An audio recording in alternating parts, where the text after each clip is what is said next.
Bismillahirrahmanirrahim. Assalamualaikum warahmatullahi wabarakatuh.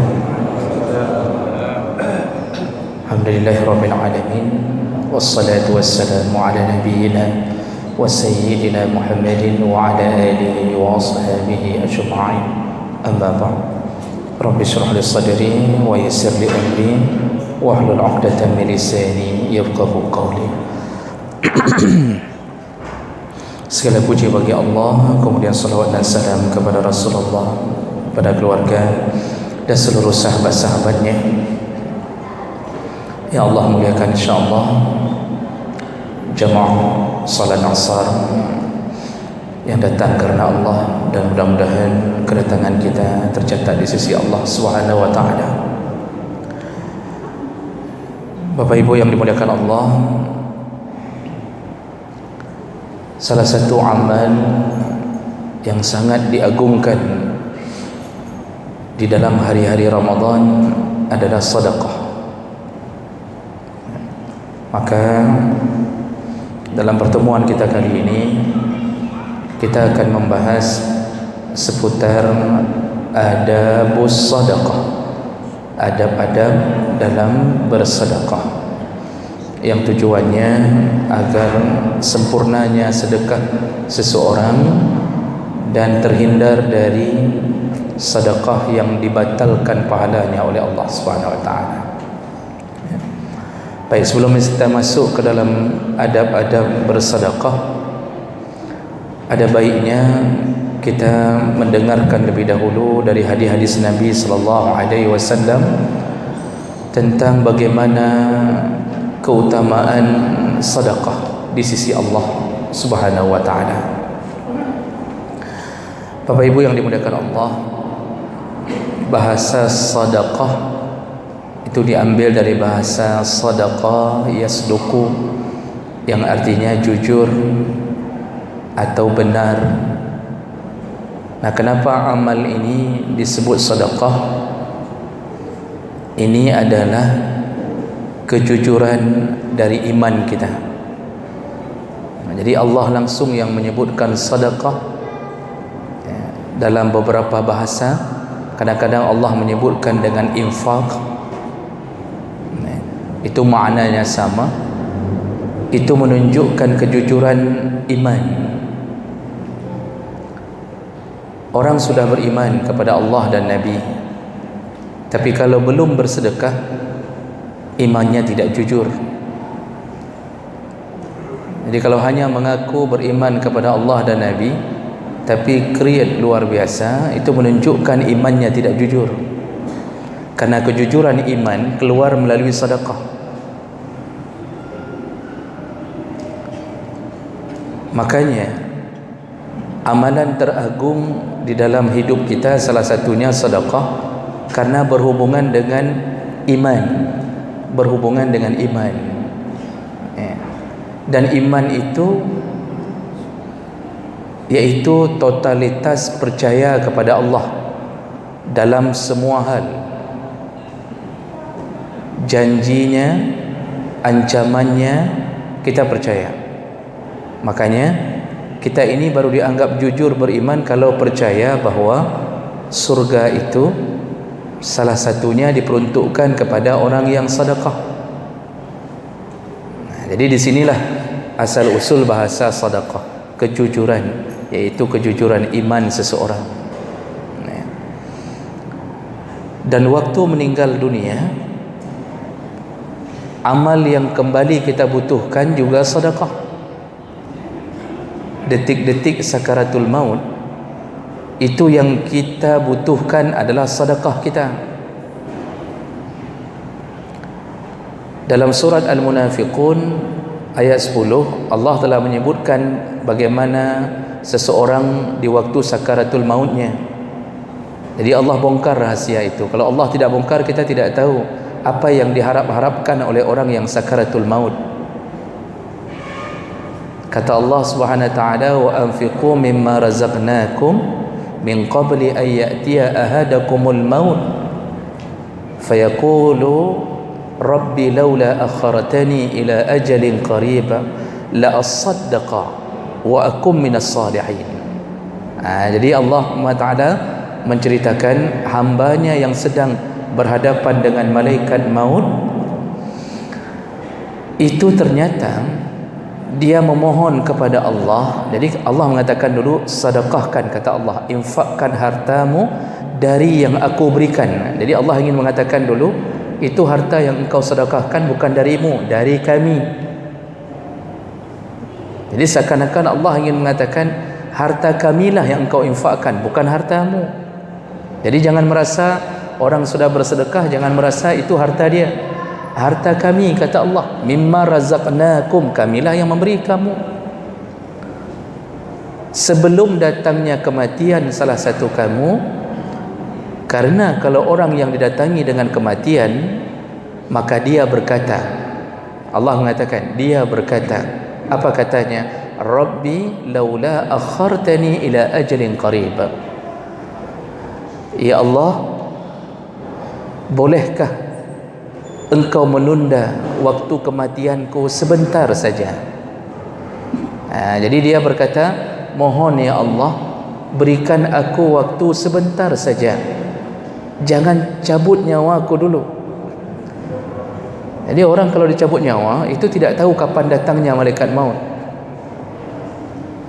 Habis salat meninggal, ada yang duduk di depan televisi meninggal.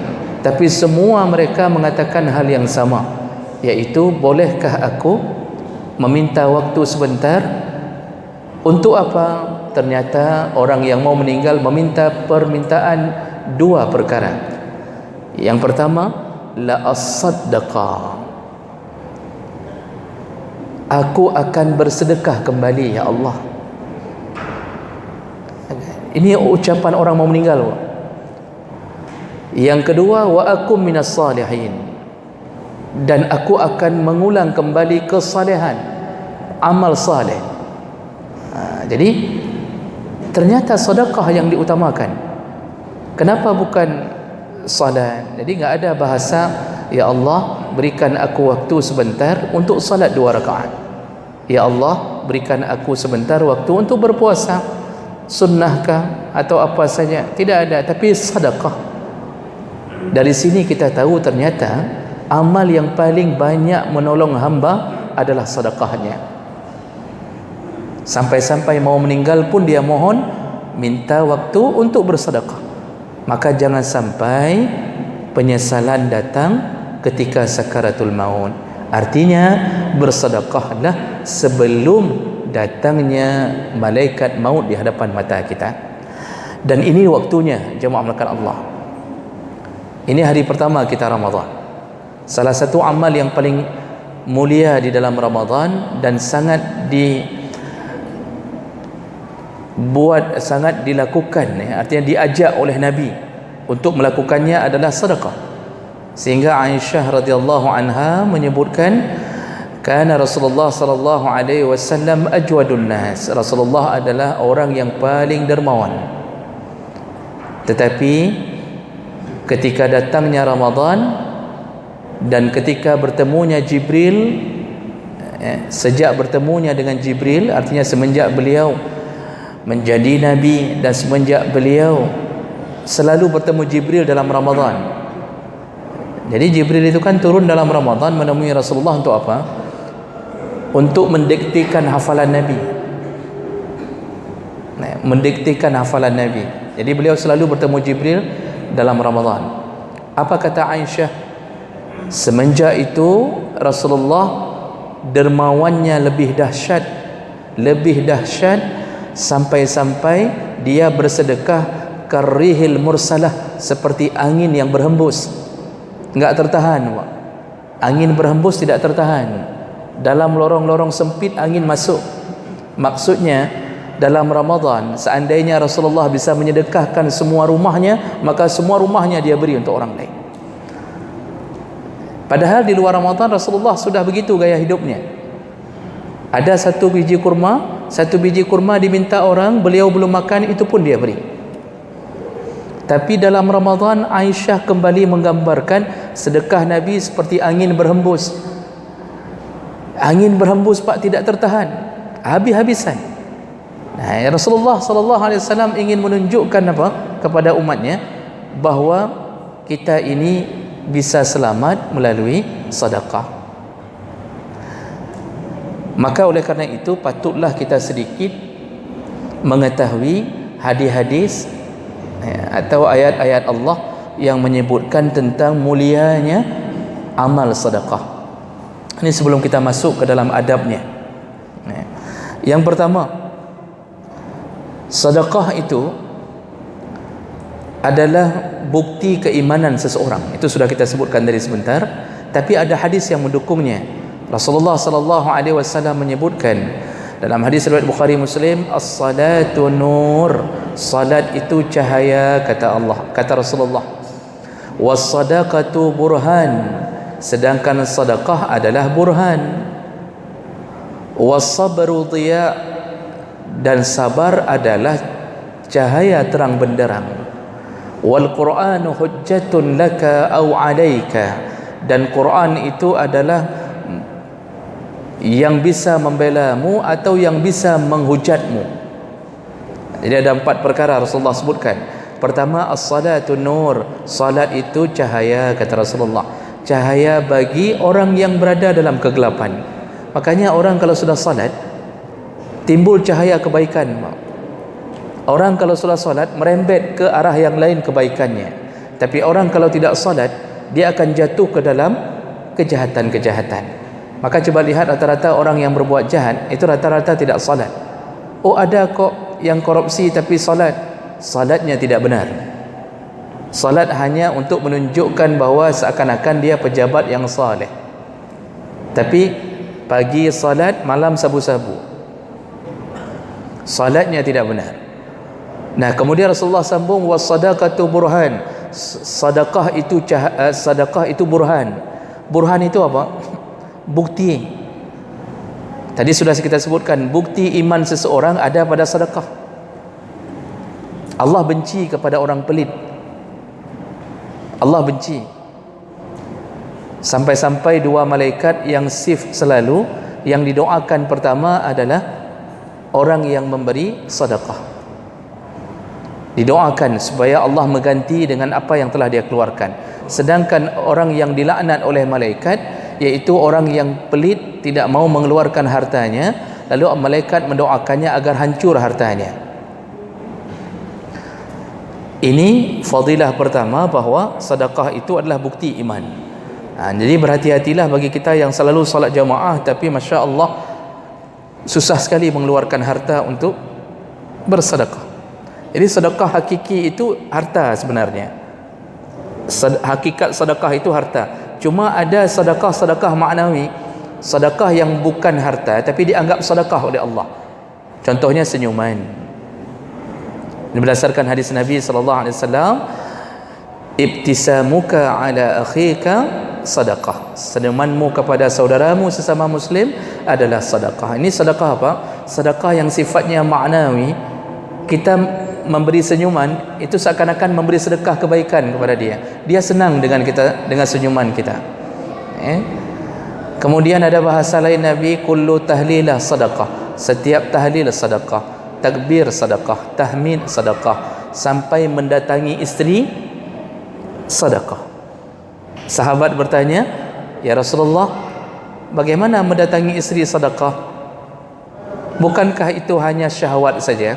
Kata Rasulullah, kalau engkau mendatangi perempuan yang bukan isterimu, apakah berdosa? Kata sahabat, "Naam ya Rasulullah." Nah, kalau begitu engkau mendatangi isterimu berpahala. Nah, ini pahala sedekah ini maknawi. Jadi jangan sampai bersedekah dengan cara itu terus-terusan. Kita lihat pagi mandi junub. Kenapa terus-terusan? Sedekah. Jadi jangan, itu maknawi.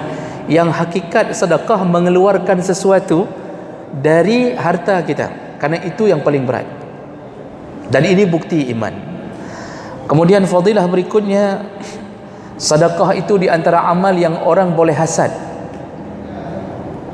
Amalan yang orang boleh hasad adalah sedekah. Hasad itu dilarang. Innal hasada ya'kulul hasanat. Penyakit hasad itu memakan kebaikan, kama ya'kulun nar al-hatab, sebagaimana api memakan kayu bakar. Iri hati kepada kelebihan orang itu seperti api memakan kayu bakar. Jadi hasad, dengki kepada orang yang lebih daripada kita, itu dilarang.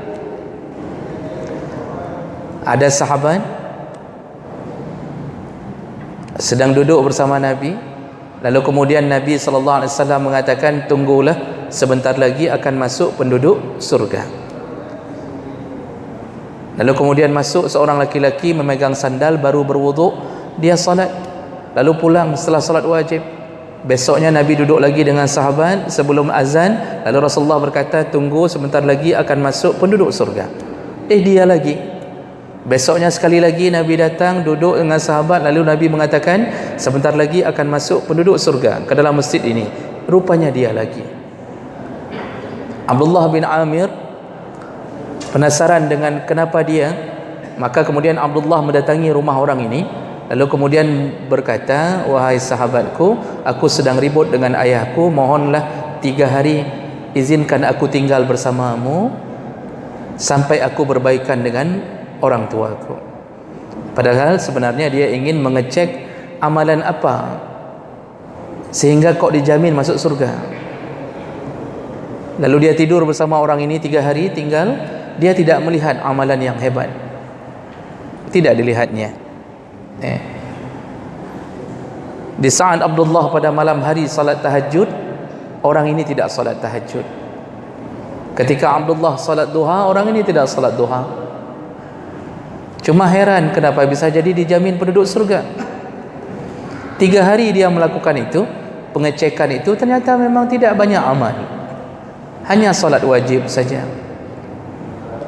Nah kemudian hari ketiga barulah Abdullah mengatakan, wahai sahabatku, aku sebenarnya bukan ribut dengan ayahku, tetapi aku datang ingin mengetahui amal apa yang engkau lakukan sehingga Rasulullah menjaminmu masuk surga. Sahabat ini pertama bersyukur kepada Allah, dia telah ditunjuk oleh Nabi salah satu penghuni surga. Lalu dia berkata, benar. Jadi tadi Abdullah mengatakan dulu, aku lihat engkau tidak beramal seperti kami, tidak banyak amalmu, lebih hebat amal kami daripadamu. Nah kemudian orang ini berkata bahwa benar, aku tidak sanggup beramal seperti kalian, aku kelelahan menggembala, tapi Rasulullah tahu sesuatu dari diriku, aku tidak punya sifat hasad kepada orang lain. Dia tidak peduli kelebihan orang. Ini ternyata yang menjamin surga. Bapak Ibu, maka Allah yang membuat kita hari ini sibuk dengan orang lain naik jabatan, yang kita sibuk orang lain melakukan ini, melakukan itu. Kenapa? Penyakit hasad. Maka bahayanya penyakit hasad. Dan ternyata semua hasad diharamkan kecuali kepada 2 orang. Rasulullah berkata, la hasada illa fi isnatain. Tidak boleh hasad kecuali hanya kepada 2 orang. Yang pertama, rajulun atahullahu malan, yaitu seseorang yang Allah berikan harta kepadanya. Allah berikan harta kepadanya, fasallata ala hilkatihi fil haq. Dia habiskan hartanya dalam urusan sedekah. Dia habiskan hartanya dalam urusan sedekah. Boleh dengki kepada orang ini, boleh dengki, hasad kepada orang ini. Apa hasadnya? Kenapa dia bisa begitu, saya tidak bisa? Kenapa dia terus-terusan bersedekah, saya tidak mampu bersedekah? Ini boleh hasad kepada orang ini. Hasadnya demi kebaikan. Dan yang kedua, yaitu orang yang diberikan ilmu Al-Quran kepadanya, lalu dia membaca Al-Quran siang dan malam. Boleh hasad kepadanya, kenapa dia sanggup baca Quran, kenapa kita tidak sanggup? Nah, 2 orang ini yang boleh dengki. Selain itu tidak boleh dengki. Masalah orang dapat harta, orang keluar sertifikasi, orang jadi PNS, kita sudah berapa kali enggak pernah lulus PNS, enggak perlu dengki, karena Allah sudah tentukan semua yang ada pada kita itu ketentuan Allah. Tapi kepada orang yang ahli sedekah wajib dengki. Kok bisa setiap hari di mana ada kebaikan di situ ada dia, di mana ada masjid perlu bantuan selalu ada dia yang memberi, di mana ada anak yatim, orang miskin selalu ada dia. Dan ini salah satu profil dalam sahabat yang melakukan sedekah setiap hari adalah Abu Bakar radhiyallahu an. Sampai Rasulullah sallallahu alaihi wasallam berkata di saat bertemu dengan semua sahabat, Rasulullah berkata, siapa di antara kalian yang hari ini telah melakukan sedekah? Selalu Abu Bakar yang menunjukkan, ana ya Rasulullah. Jadi Rasulullah bertanya untuk mengetahui jawaban. Abu Bakar menjawab bukan untuk menampakkan, tetapi memenuhi jawaban Rasulullah. Dia harus jujur. Selalu dia. Sampai Umar bin Khattab bingung melihat amal sedekahnya Abu Bakar. Waktu hijrah Nabi, Abu Bakar habis hartanya yang dia tinggalkan untuk anaknya Asma dan orang tuanya.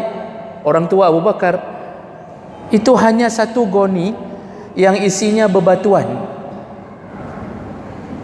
Ayahnya Abu Bakar sampai bertanya sama cucunya Asma, iaitu anak Abu Bakar, berbeda ibu dengan Fatimah, apa yang ditinggalkan Abu Bakar atau ayahmu kepada kita? Jadi ayahnya dan Asma tidak hijrah duluan. Ditanya itu, Asma membawa bebatuan kepada ayahnya. Dalam keterangan, ayah Abu Bakar waktu sudah tua terkena penyakit rabun, mendekati buta. Lalu Asma mengatakan, kakek, masih banyak harta yang ditinggalkan, peganglah goni ini masih banyak. Tidak dibuka goninya, disuruh pegang-pegang dari luar, masih banyak yang ditinggalkan. Begitulah mereka bertahan, habis harta. Umar cuma berani setengah harta. Kita jangankan setengah, mau bacut ya tidak sedekah. Gaji 5 juta, paling berani ke masjid 5.000. Itu contoh barang. Makanya sedekah itu berat, itu iman, bukti iman. Maka jemaah maka Allah Subhanahu wa taala, ini di antara kelebihan sedekah, malah boleh dihasadkan oleh orang lain. Berikutnya, ada satu pintu khusus. Ada satu pintu khusus untuk orang yang sedekah. Rasulullah sallallahu alaihi wasallam berkata, man anfaqa zawjan fi sabilillah nudiya fil jannah ya Abdullah hadza khair. Barang siapa yang pernah menyumbangkan 2 harta di jalan Allah, maka dia akan dipanggil dari pintu surga. Faman kana min ahli salat, barang siapa yang di dunia adalah ahlus salat, orang yang salat, selalu salat, salat wajib, salat sunnah, du'aya min babis salat, maka dipanggil dari pintu salat. Wa man kana min ahli jihad du'aya min babil jihad, barang siapa yang di dunia berjihad di jalan Allah, maka dia akan dipanggil dari pintu jihad.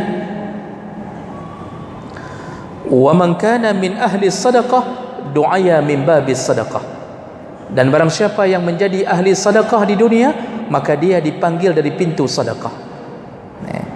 Hadis riwayat Bukhari Muslim. Bapak Ibu maka Allah,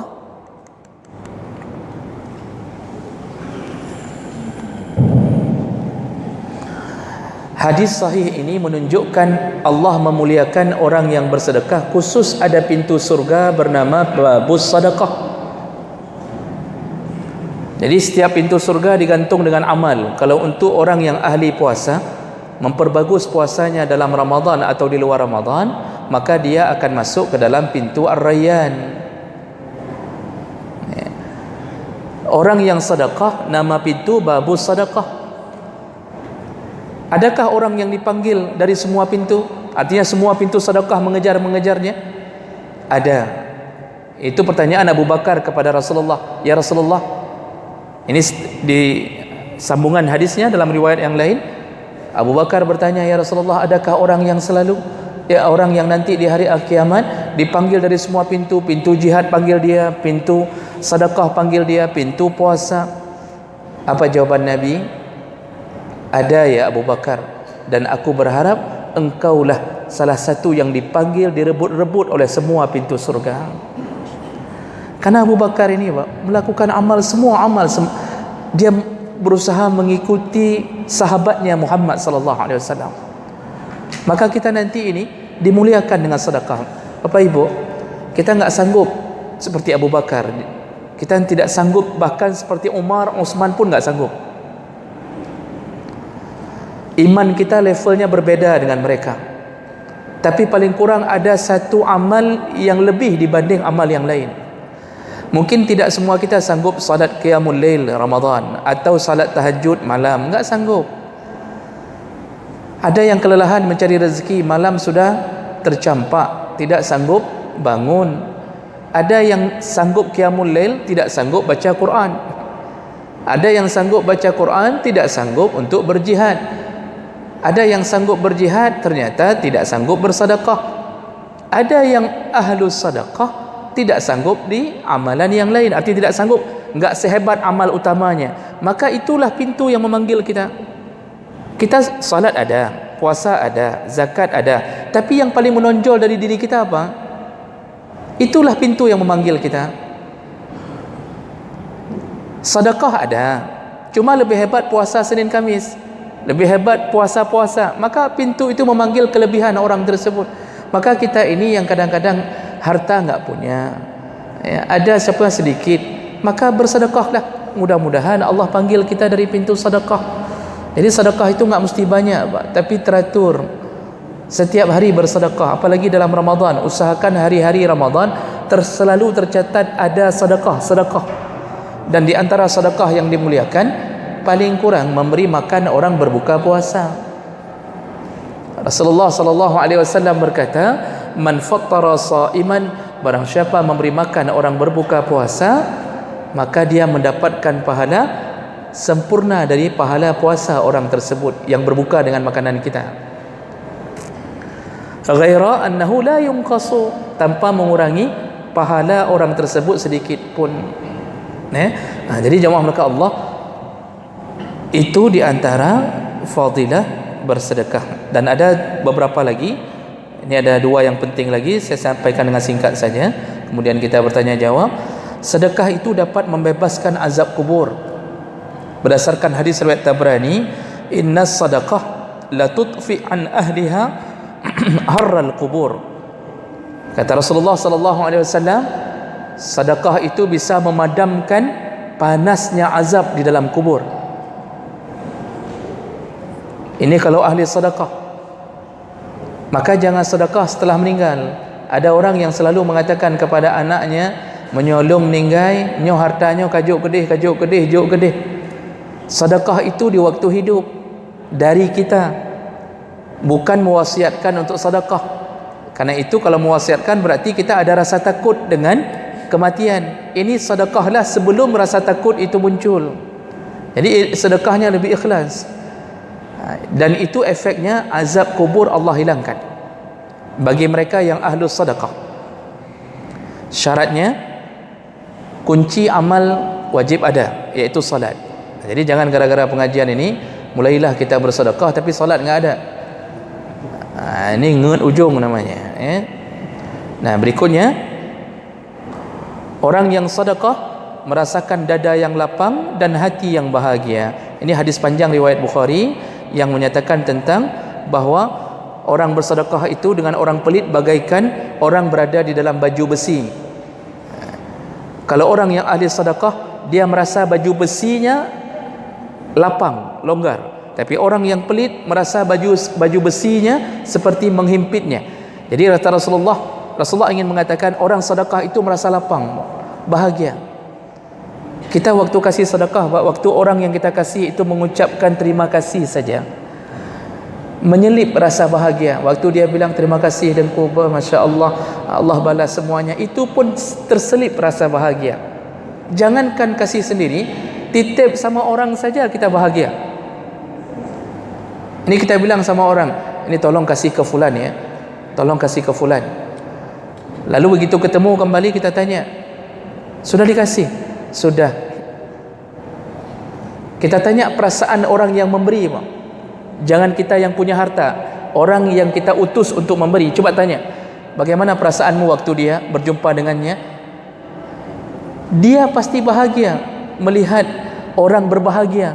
Waktu orang tersenyum, kita tanya, kiban perasaan Ron, waktu nejuk gua. Dia bahagia, padahal bukan harta dia. Itu perwakilan kita. Orang yang diutus saja bahagia, apalagi yang punya uang. Makanya sedekah itu melapangkan hati, bahagia selalu. Ada masalah, kita selesai dengan sendirinya akibat banyaknya sedekah. Waktu kita sedekah, Bapak Ibu, kita tidak sadar orang miskin yang mendapatkan harta kita itu kadang-kadang berdoa di tengah malamnya. Bayangkan dia bingung mau makan apa, apalagi semenjak masa corona. Tapi setelah kita kasih 100.000 rupiah, kita katakan ini untuk buka puasa, lalu kita tinggalkan dia. Dia berdoa dalam solatnya, di tengah malamnya dia berdoa. Kita tidak tahu dia berdoa. Sewaktu kita tidak tahu dia berdoa, tapi doa itu tetap melayang ke Allah Subhanahu wa taala. Nah, jadi oleh karena itu perbanyaklah bersedekah untuk bisa mencapai kebahagiaan.